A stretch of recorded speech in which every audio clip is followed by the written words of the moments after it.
Au jour le jour. Avec Hatem Bouriel.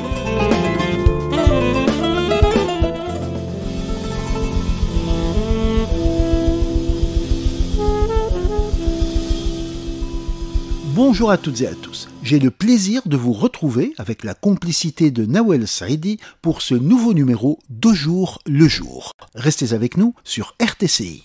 L'écume des jours.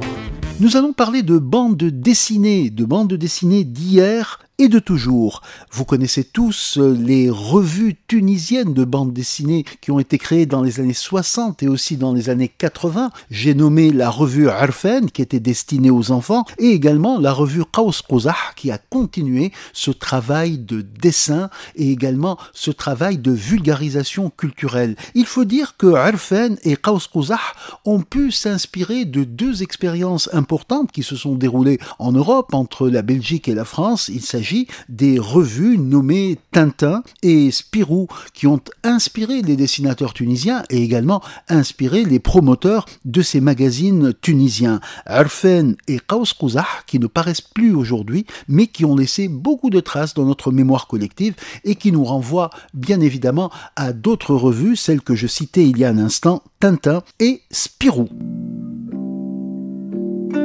Parlons tunisien.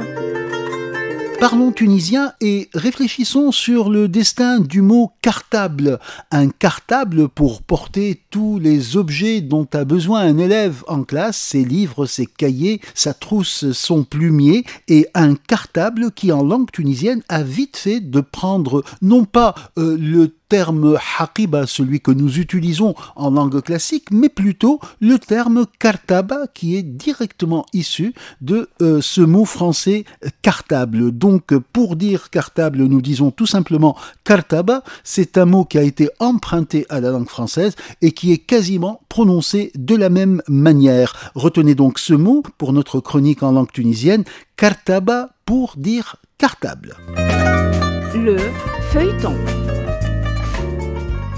Nous continuons dans notre feuilleton l'évocation des jeux d'enfants dans les années antérieures. Nous avons parlé des osselets, nous avons parlé des billes et des toupies. Nous évoquerons aujourd'hui la marelle. La marelle qui, pour les enfants tunisiens, se nommait carré.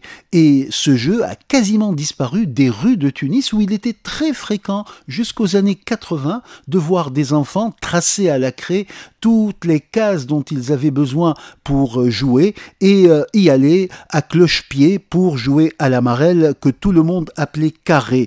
Carré, un jeu qui va réveiller pas mal de nostalgie dans les esprits des grands enfants, en tout cas un jeu qui nous renvoie à cette atmosphère ludique que pouvait connaître la Médina de Tunis et également toutes les médinas du pays. La marelle, un jeu d'enfant plutôt oublié mais qui reste présent. À bientôt sur RTCI en vous invitant à cueillir le jour nouveau qui se présente.